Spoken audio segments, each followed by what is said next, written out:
Welcome everybody to this episode of Raw Realities. It's wonderful to have you join us, and wonderful to see you again, David. Thank you for being available for this conversation. I love when we get the chance to chat like this. So, Yes. yeah, So I thank you. enjoy them too. It's great. It's a highlight. Yeah, Yes. fantastic. So Yeah. today we've chosen the topic to speak of a biblical order through a biblical grid. And I guess what we're talking about here is the a kind of a rhythm that underpins humanity, and it seems to be a wrestle. You know, if there was ever a wrestle in the earth, it's for to try and control order. We want order our way, and this shows up as conflict between people, between faith groups, between nations.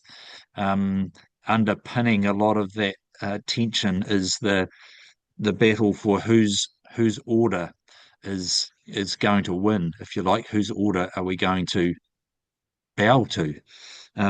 So that's order is the subject for today, which is a big one. So looking forward to this, and perhaps if I can kick off with an opening question. Um, where do we first see order in the Bible, and what does that look like? Like, yeah, Yeah. That's a good question. Right at the start, I think it's the second verse. Second verse of Genesis 1. It starts and it doesn't finish until it's Revelation 22. So it's a big deal within scriptures.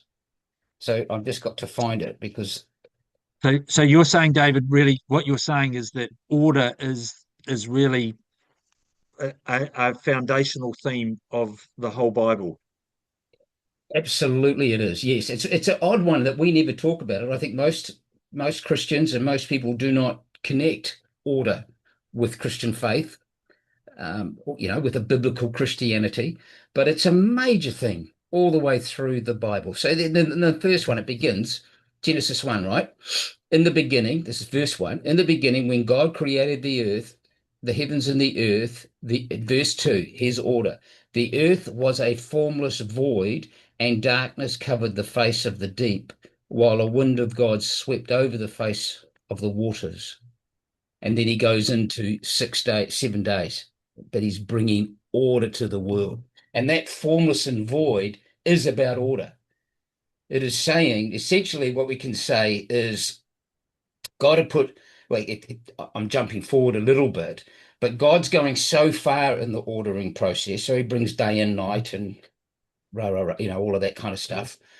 But we are participants in it from the very second scripture that it's like God has built us a house. He's moved our furniture into the home for us, and we've got to unpack and order it to make it from a house into a home.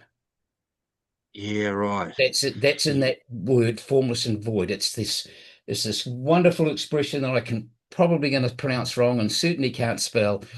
Tahu vabohu in Yeah, the I Hebrew. love that. It's a I was cool, hoping you're going it's to a say cool that. line, hey? It's a cool line. Yeah, Yes, and that's essentially what it's saying. It's this invitation that God has called us to, as ones created in his image and likeness, to walk with him, to partner with him.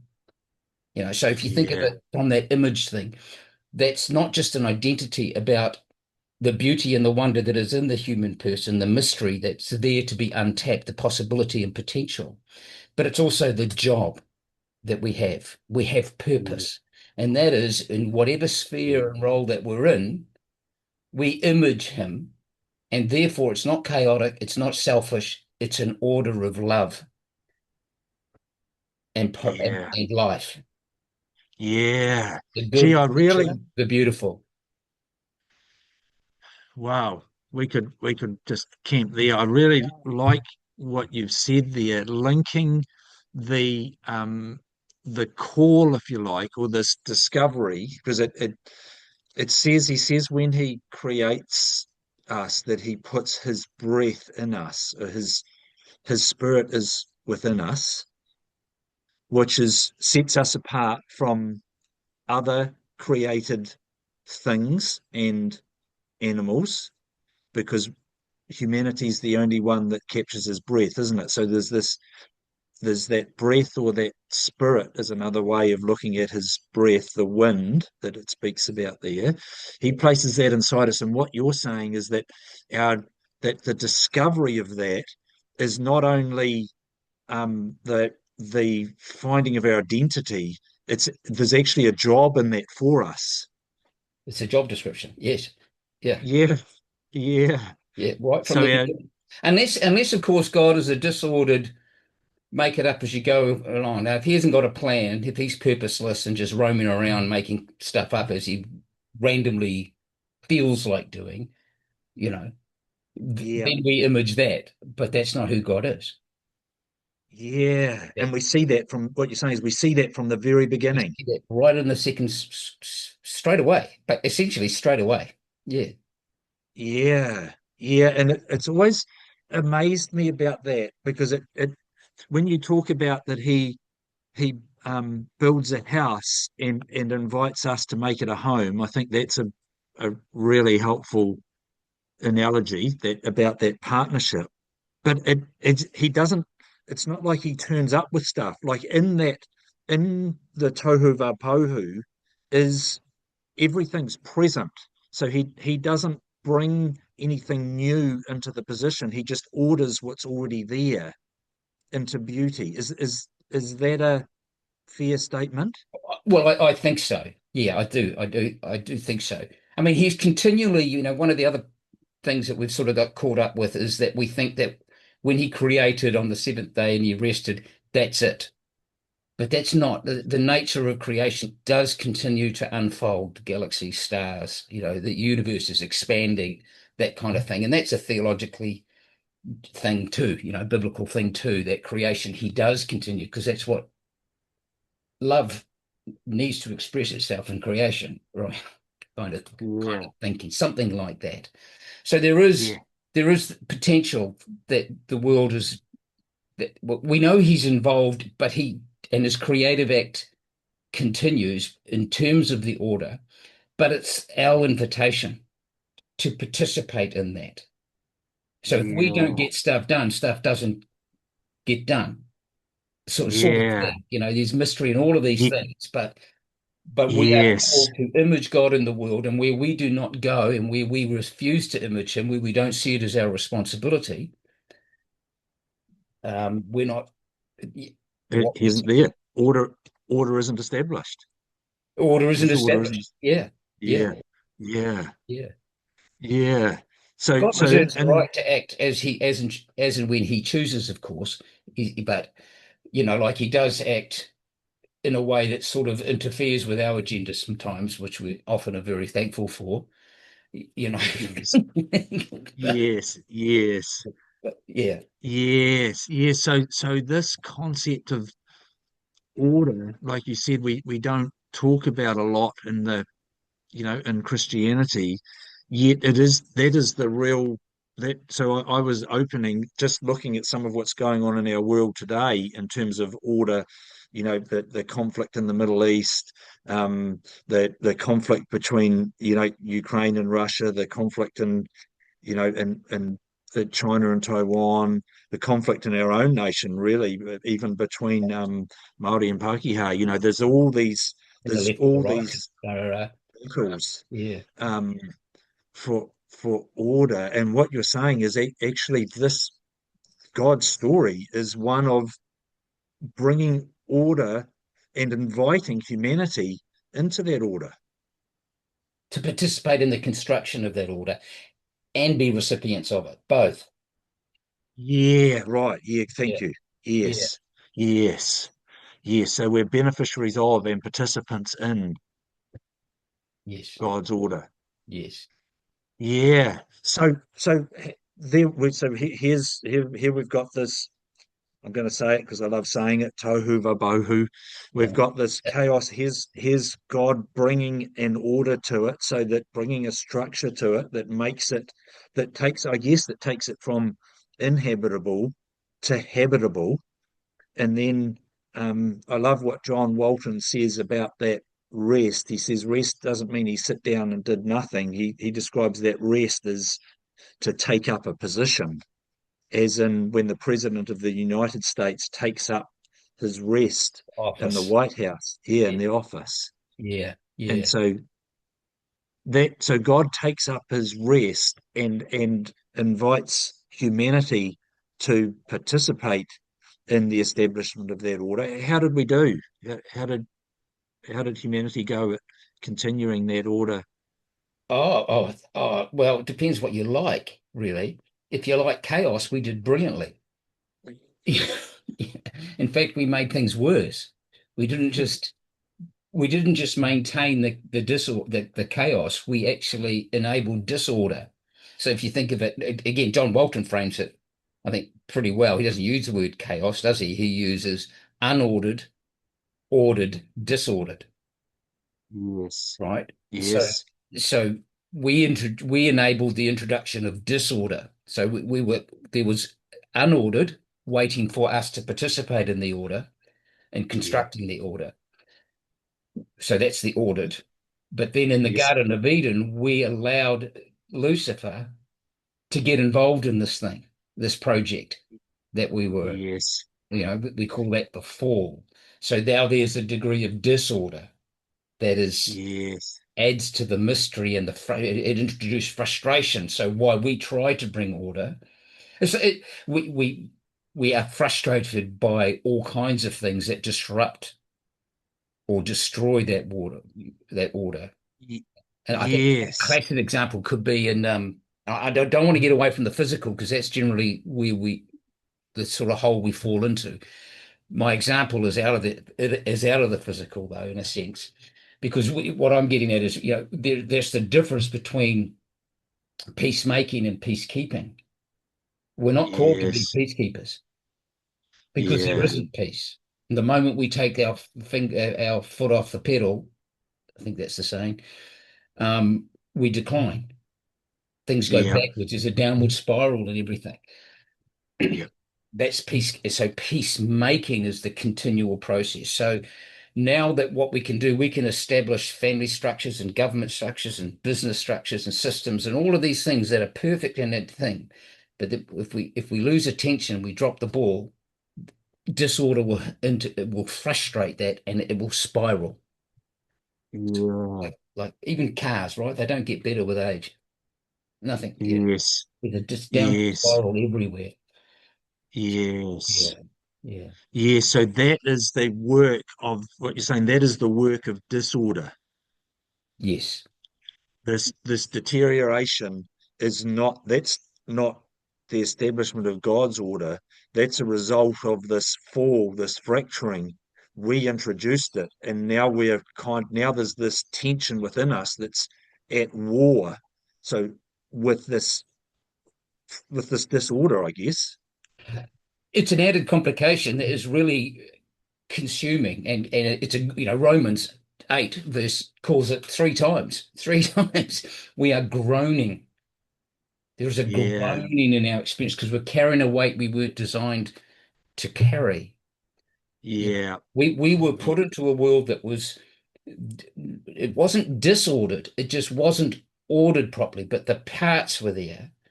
And the yeah, frustration was just good, healthy, freedom-giving, life fun work, you know. yeah, But yeah, now we have this tearing and this ripping and this rusting.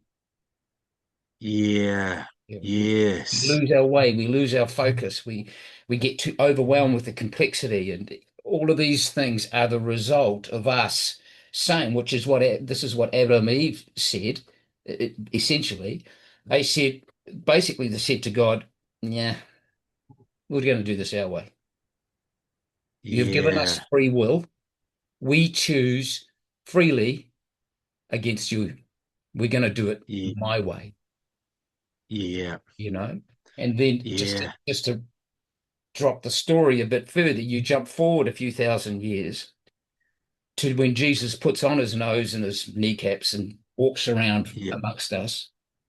yeah, We then are given the choice in him to revisit that decision and say, "Not my will, but yours be done."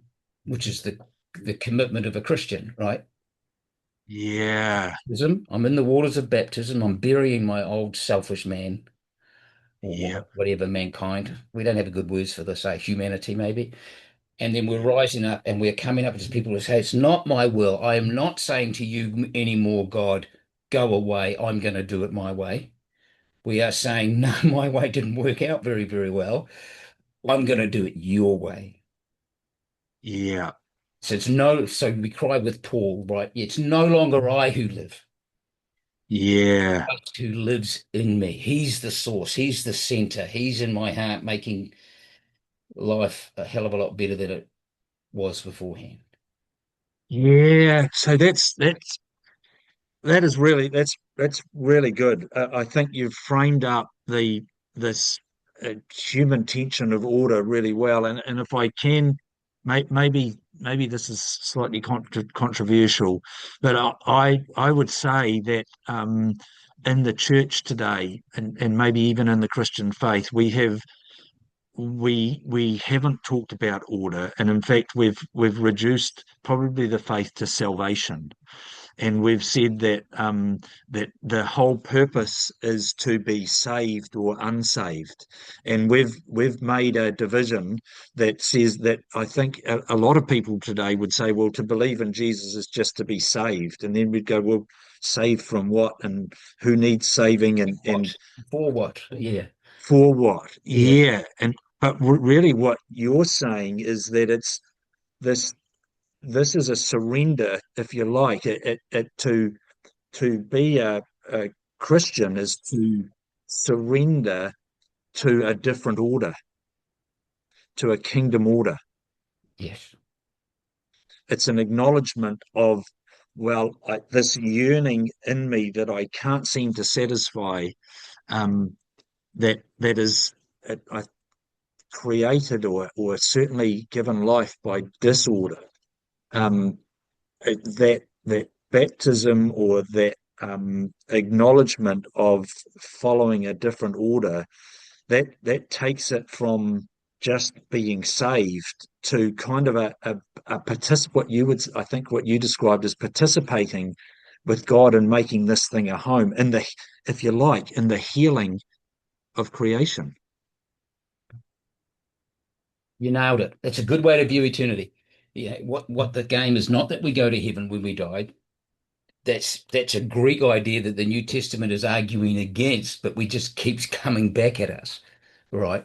This idea that we're going to be disembodied spooks floating around in the middle of nowhere. We're not embodied, but God's purposes are very clear. We are embodied, and creation is made new, but but it is what you've said. It's not, even if you read Revelation 21, right? A new heavens and a new earth, or in Ezekiel, and it's everywhere. Isaiah, chapters and chapters on this. The new heavens and the new earth. I'm jumping into Revelation 21. The Right. word new there is not new as in the initial creation, a new from nothing.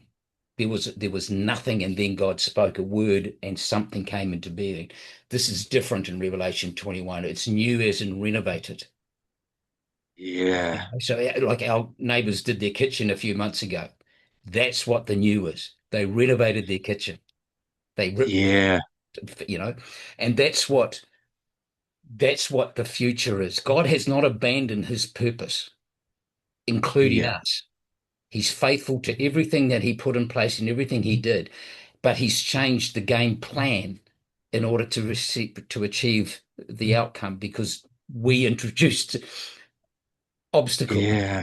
and Yeah. we became rebellious carries the wrong sort of sense. It is rebellion, but it's the not it carries us it was yeah, we introduced a major complex and negative aspect. We fell, and so we are part of the problem now rather than the Yeah. ones called to overcome the problem. Yeah, that's Yeah. possibly a good way to put it. We Yeah. we are a part of the problem now. And Yes. we know we were Yes. supposed to be, right? Because we feel like when we're the problem. Yes. Hey, you know. Yeah. that's that inner groaning you spoke of, Yeah, yeah. that inner longing. Yes, it's funny, isn't it? We how many? I think I'm going to risk the answer, right? I was going to say how many of us, and I think it's every one of us. How many of us have dreams and visions of a life that could be better? And where do they come from? Why do we want to be happy? Why do we feel we should be? Why do we have this inner instinct? Even have kids playing in the school ground, you hear them aged 5 years old or 3 years old. It's not fair, you know, Mom, Yeah, he's not fair. He's picking on me. We've got this inner justice that's a part of us, yeah, and it's never satisfied. And there's a lot of yeah, things like that. Beauty, wonder, we're designed for so much more, yet we're frustrated in every single step. yeah, But the key is in the midst of all of this. I don't know if I'm getting staying on track for us. In the midst of this is that this hope is not a lie. It's a yes, very real thing, and the order of it helps us understand that.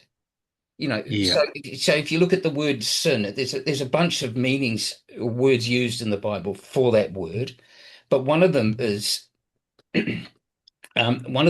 translates it's an archery term.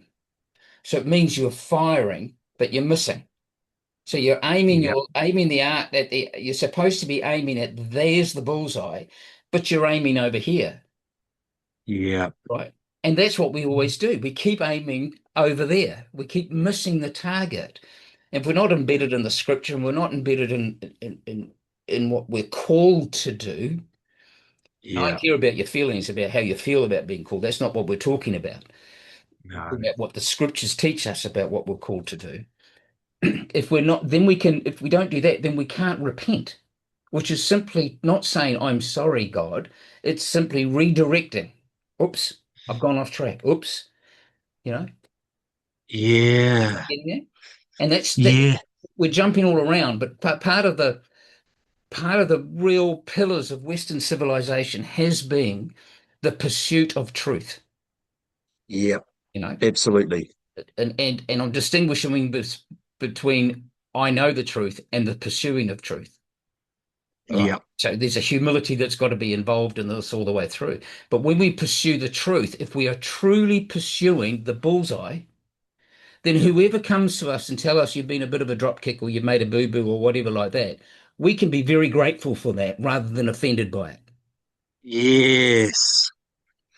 It doesn't that so this conversation opened up by that question of salvation, and you've just brought a whole expansive way of viewing salvation. It's not just a it's not just a one-time transaction, is it? It is and to use your way, it is a surrender, a yielding to uh, a direction of travel. It is a change. It is an acknowledgement of a changing of direction, and choosing. I guess because we are guided. The other thing that you haven't mentioned about that you may like to, but I think that we are, as well as that inner knowing of justice, we have this desire for love, not only to not only to receive but to give. I mean, why the dickens do we have this desire to have children? I mean, they're messy. So we can stay They and get wreak, some rest. Yeah. Sorry, carry on. yeah. Yeah. They wreak, they mess up your home. They wake you up in the night. They cause you a lot of um anxiety and concern. They challenge you.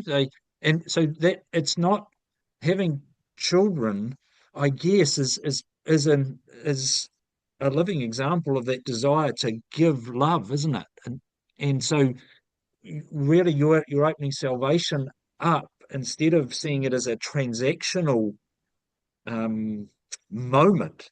It is actually a turning of a life and a directing of that love towards a different order in partnership, if you like, to renovate the house into a home that has been given to us. Is that how you would see it? Is that a fair? Yeah, I Is that think what so. you're saying? Yeah, I do. I do think so. It's kind of, I just had this th thought into my mind. It's a bit like if you've got a glove that your hand fits in perfectly, you know, Yeah, and only your hand can fit in it perfectly. I mean, we've all got hands, but they're different, right? Or your yeah, fingerprint, maybe something unique about us. It's designed where we can slide our hand into this glove and it's a perfect fit. That's what the calling is too. yeah, You know, yeah, that's the order that we're called to participate in and in bringing to bear upon the earth, and also to be recipients of. It's a yeah, home. It's like we are pursuing a home that we've never seen or never been to, but we have this place in our hearts that says this is what where is it? Why is it? And this, without the relationship, the possibility that's within Jesus, and that, you know, the hope and the possibility and what's on offer there, we don't get that longing's never satisfied. yeah, We can't, it's not, it's just like Augustine said, oh, when did he say it? At the end of the third century or beginning of the fourth? What did he say? My heart is always restless until I find my rest in you. You know, yeah, he yeah, worked in the Caesar's house, you know, the emperor's house. yeah, You know what I mean? And he bailed on all of that hierarchical power, their yeah, form of Rome's form of order, and all of this. And because it wasn't scratching the itch, and he met the one who itches, the scratches the itch. yeah. So what would you say that what would you say to someone who says that, well, that surrendering, we we are a people of freedom, and that sounds like it sounds like you're asking me to give up my freedom. Why would I give up my freedom? What would you say to to To that. a person who says that? Yeah, The glove would be a part of that, but it is what there are so many ways for us to get tripped up in this journey, you know, and one of them we can put God, we can make a category error about who God is, yes, right? So we can yes, let's work with Moses in the burning bush, right? sure, Back then. yep, And Moses goes up to him and asks, up to the burning bush. God, they begin a conversation. God tells him this is what I want you to do. And he goes, but who do I say sent me? All right. yeah, And yep, and God's response is, I am who I am. Or an equal yep, translation, I will be who I will be. But what's going on there, if you think about it, and what Moses is trying to do seems a pretty good thing. He's saying, who are you?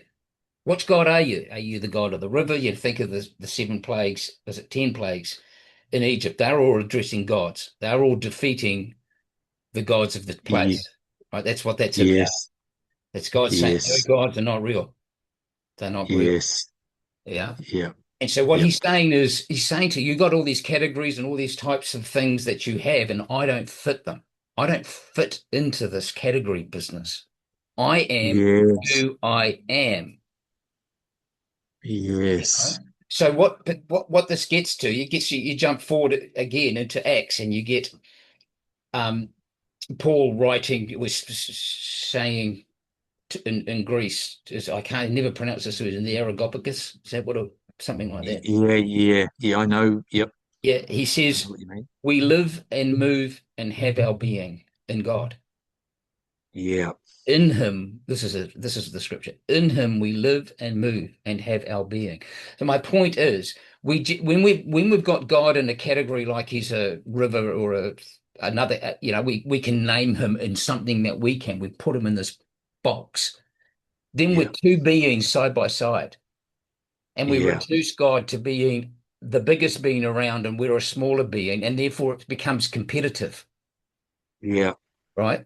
And we get sort of fearful of him. That's not the image of God. When we view Yeah. God, we see Father, we see intimacy, when we see that breath that you're talking about. He made us in his image. Um, and I've completely dropped the flipping ball. What was I saying? This is my You, brain. you, yeah, no. You were talking about the order and that we make a category error, and Yeah. and that when we make a category error, look, we I guess the default of a category error is hierarchy. So I think you're saying when Moses' question of God, he's trying to establish a hierarchy. So who are you compared to me? Almost does that get you back on track?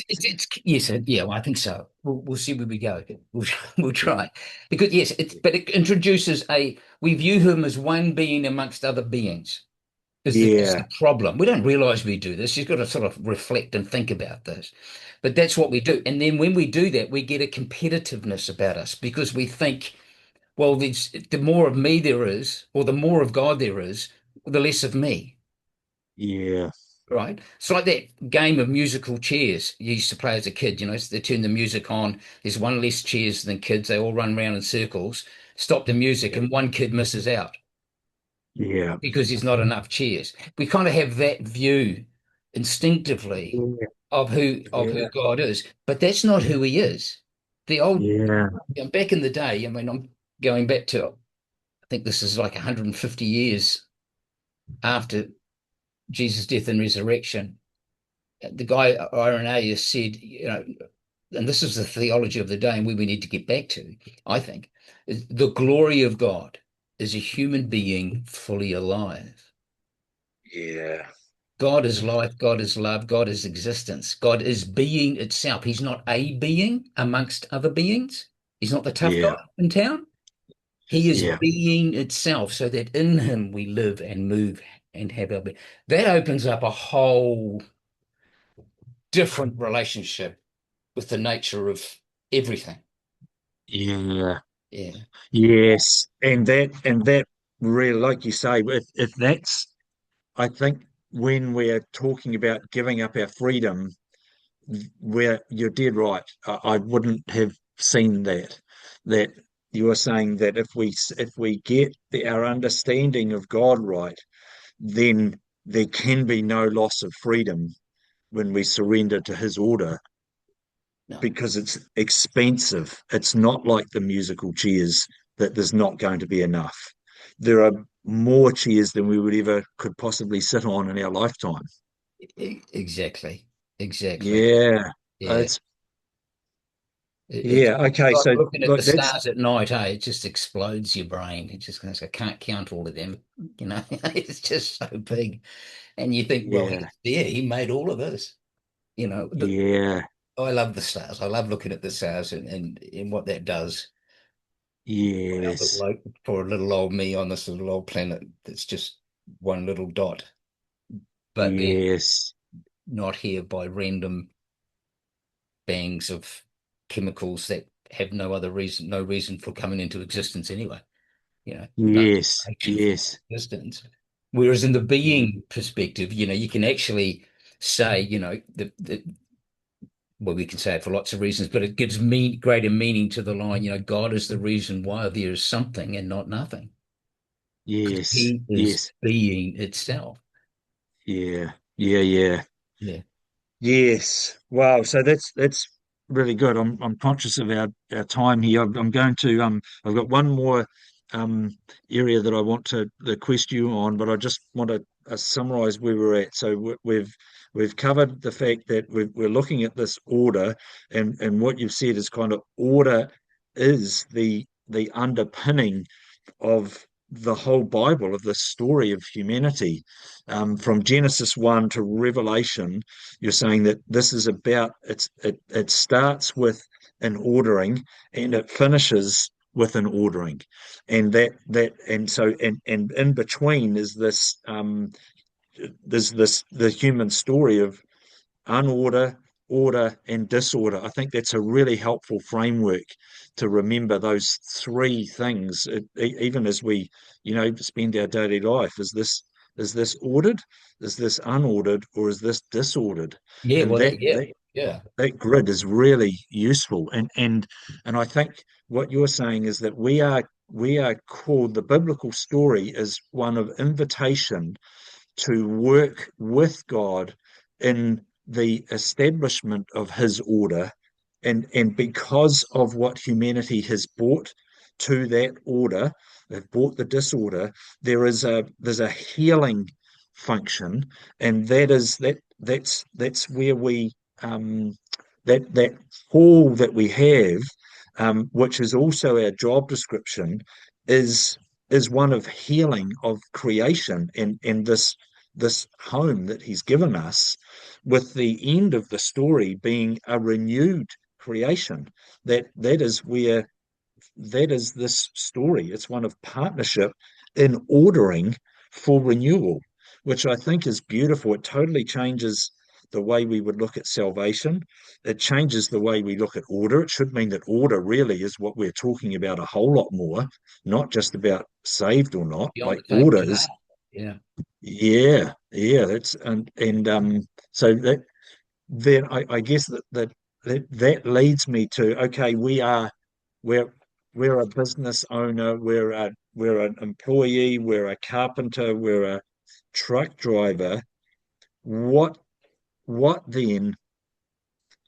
How does this outwork for us practically? So we go, okay, well that's all very good. I'm just here to run this business, and I'll help people what I can, or I'll make money and use that to do something good. Um, is that what partnership in this thing looks like? Because this is quite confronting, isn't it? For me as a business owner, the question I'm left with is what what is my responsibility? If to be a partner of God, how do I how do I do that? Can I just reframe one bit and then might have to remind me a little bit. Yep, You, I know you didn't mean this, but you used the word before saying we are called to work with God, or you know, and I wanted to reframe that about walk with God. Right. right. So everything that we do, it's not us that's producing the fruit. We can plant the fruit, seed, we can water the Yeah, plant, but the growth is, as you know, that's the thing. And so that's the yeah, invitation that we have, is to walk with God in this unfolding journey of life, and in the ordering, bringing his order to the world. It's not our order, it's his order. We are vessels of that order. I don't really have the right words for it. That's not a good word, but it's the best I've got at the moment. We, but it's his order and it's his life.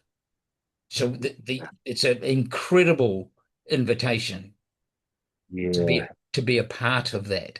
That is where joy is in the Christian narrative. So if you've got a vision of the Bible as teaching you that when you die you're going to heaven, if that's the gospel for you, then this place just gets fried and done, or whatever, it's gone away.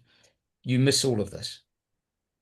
yes, But if you've got the vision of the Bible, which is what we're called to get, and therefore yes, and then be able to provide answers to questions, yes, is one of all eternity and all time. It's a new humanity in this new world with that's fully ordered around love, without the disorder influence in the midst of it. It's a yep, complete view of what it is to be human, and a life of actual flourishing, right? yeah, If we have that vision, and the vision of humanity that we talked about, that we're now not in that place, we're now broken and capable of all sorts of disastrous things, and we need an ordering around law to police us and hide us and hold us back, you know, yep, rather than just an open freedom to go and kill people when we want to. yep, yep, Jumping around a bit, am I yep. making sense? No, yep, I'm with you. Yeah. Yes, yep, Okay, so if you've got that order, your natural vision for a business is going to be quite different. If you don't have that order, then you're going. We can't live without a story as people. We just yeah, can't. We've talked before. yeah, When our story breaks down, we break down. yeah, And that's yeah, not just personally, that's as a culture. And we're going through major changes now. as a culture. Yes. We're no longer living in a time of change. We're living in a change of ages. It's a Yes. major disruption and thing that we're going, and we need to get our order, a picture of a good order again. But if we are left, if we haven't got the biblical vision of life, then we're going to absorb a worldview just because we live in New Zealand or just because of wherever it is we are in the world. Yeah. And we just don't question it. We just swim in this waters. It's the waters we drink, it's the air that we breathe, and we just behave accordingly. So if you get Yeah. into business and your goal is to simply to make money, to use people towards that end, to exploit this or do whatever it is, and it's about me, Yeah. then what good is that work when it goes through the test, the purifying fire that Yeah. our works are going to be tested? Is that 1 Corinthians 3 from memory? Yes, it is. Yes. Yeah, yeah. When it goes through that, what's going to make it? What is it Yeah. about our work in the world, the goals that we're pursuing, the good life that we're where we placed our faith, and what is the picture, the good life that we've placed our faith in? Yeah. If you're in the world, it's going to be what? Pretty selfish. It's going to be more for me, less for you.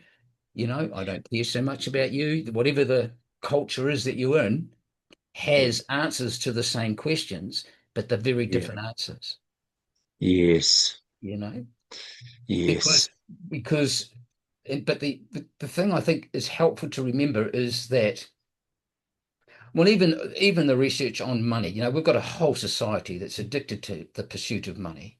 You even get Yeah. into a missionary setting, we often think that throwing money at the problems will solve it. Yeah. No, Yeah. Yeah. not really. I mean, it can help, but it's not the solution. Yeah. Um, it's that is that money, once you've got, the research has always been very much the same. It's simply that once you've got enough money to keep the tax to keep the debt collectors from your door, when you've got Yeah. enough money to do your dental work and do this, and that's it. Beyond that, the benefits that money gives us doesn't make us happier. It gives us more Yeah. options, but some of those options are just time killing. They're not really Yeah. satisfying.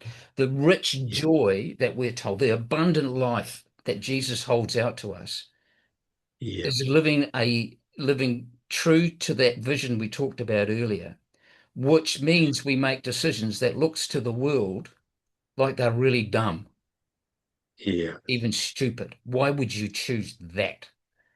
Yeah. You know, it, Yeah. it's an I upside really, down, inside out kingdom. yeah, yeah. I really like that. Um, so that as a business owner, what I'm hearing is that because I think often, and again, it's probably there's a confession here that it's a battle for order. What you're really saying is it's like a garden, Brendan, that when you plant the seed, it's not you that grows the plant. You plant the seed in faith, and that's the partnership that we all we plant a garden. Any of us who have planted a garden, we take certain actions, and what happens to that seed is that's not our work. And so as a business owner, I guess what I'm hearing, the reframed context is to be a sower of seeds, is to create opportunities, is to create an environment, just like we do in a garden. We don't just throw our seed on and put it on the concrete. We there's wisdom in where we plant our seed. So as business owners, we've got to exercise wisdom in where we plant our seed. But what might be possible if we plant seed in the right places? What might that grow into, and what might that provide to feed the community that we are called to serve? Because ultimately, if you think about what a business is a servant that exists because it serves someone or something. It meets a need, which means it's a servant. And so that sower I think is a great um, a great way to look at the responsibility of working as a healer is and working in partnership with God, which is what you're saying salvation is. Yeah, I think when you think of the word salvation, I find this very, very helpful. Think that it's connected to the word salve. It's a Latin word, salvation. It came Yeah, through the Latin translation. Um, but but we think of it as being saved and taken out. It's very kind of like Buddhist in that sense, It's yeah, Gnostic, it's early, it's the Gnostic faith. It's Plato. It's not nothing to do with the Bible. So salvation is it's like Judgment Day. Put this in Judgment Day terms. Judgment Day is about removing all the wrong and making everything right. yes, It's putting things to rights. And that's what healing. yes. So So that's what.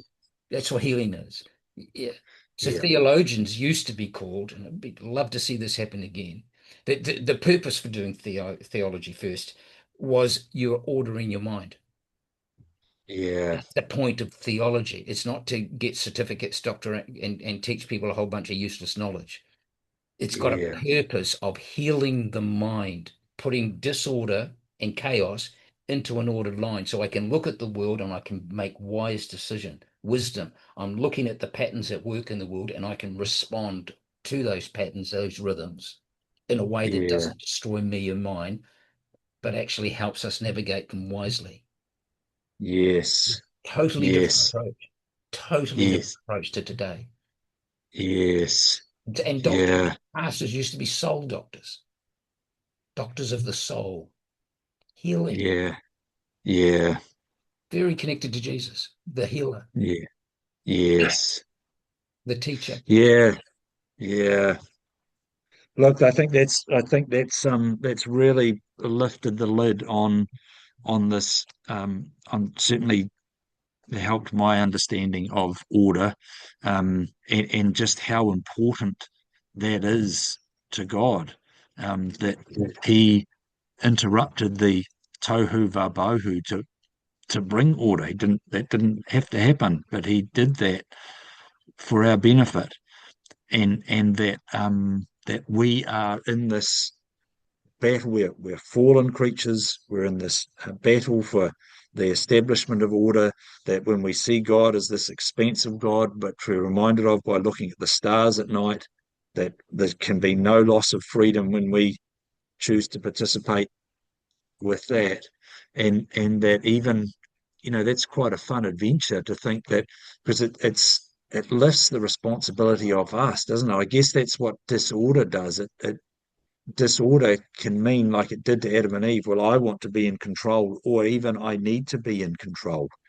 And what God's order says is that, well, you don't, there's a freedom in that, if you like. The freedom is because that responsibility comes off our shoulders, and we get to participate in his order. He's the one that grows the seed. He does the work. I like what you said, that we're called to walk with God, not work for God.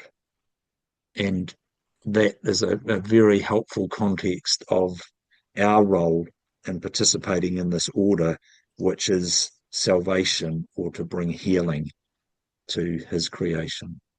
So, Not just any, good, but healing. Yeah, beautiful. Oh, look, yes, there is something. Look, I want to talk all day now till I run out of steam. But but this guy Irenaeus, again, back to the person of God. He's a person, but we live and move and have our being in him. So this yeah, Irenaeus, like 130 years, I think it was, memory is, I think that's right, after the events of the cross. That's all. Very, very yeah, close. And yeah, he said things like, in terms of knowing God, he said, the glory of God, as I said earlier, the glory of God. So what God is most thrilled about is his yeah, image bearers, you and me and everybody else. yeah, Um, the glory of God is living and walking fully alive. yeah, God is life. He's not alive. He's life, and he wants that life in us. right? Yeah. Peter talks about us being um, partakers in the divine nature. That's Yeah. that's where we're going. That's what we can have here in part, and in full we will have soon enough, Yeah. you know. But the Yeah. other thing that he's famous for that I think we've talked about before too, and he's not the only one who said this. There are a bunch of them. Calvin later, way later on, but Irenaeus said to be in regard to being the image of God, right? To Yeah. know God fully is to know self fully. And to Yeah. know self fully is to know God fully. For how else Yeah. can it be, given we are created image of God? Yeah. How high is that? Of what Yeah. value does that mean that we actually have? We look in the mirror and go, what a drop kick half the time, or, but disappointment, or we avoid the mirror. But, Yeah. but it's easy to Yeah. get that view. But what that's saying is, no, mate, you're stunning. Yeah. You just aren't there Yeah. yet. You're on a journey. Yeah. And the Yeah. call is engage in this journey. Yeah. Yeah. Yeah. Yeah. Wonderful. It's very grounded. It's not far off and distant, and that is, and like you say, embodied and real. So thank you so much, David. That's given heaps of material to think about, and I hope that those that listen to this can see, that perhaps God's purposes through are much wider and more meaningful and constructive lens as a result of this talk on order. So thank you. Be great. All right, mate. Thanks, Brennan. Appreciate the time.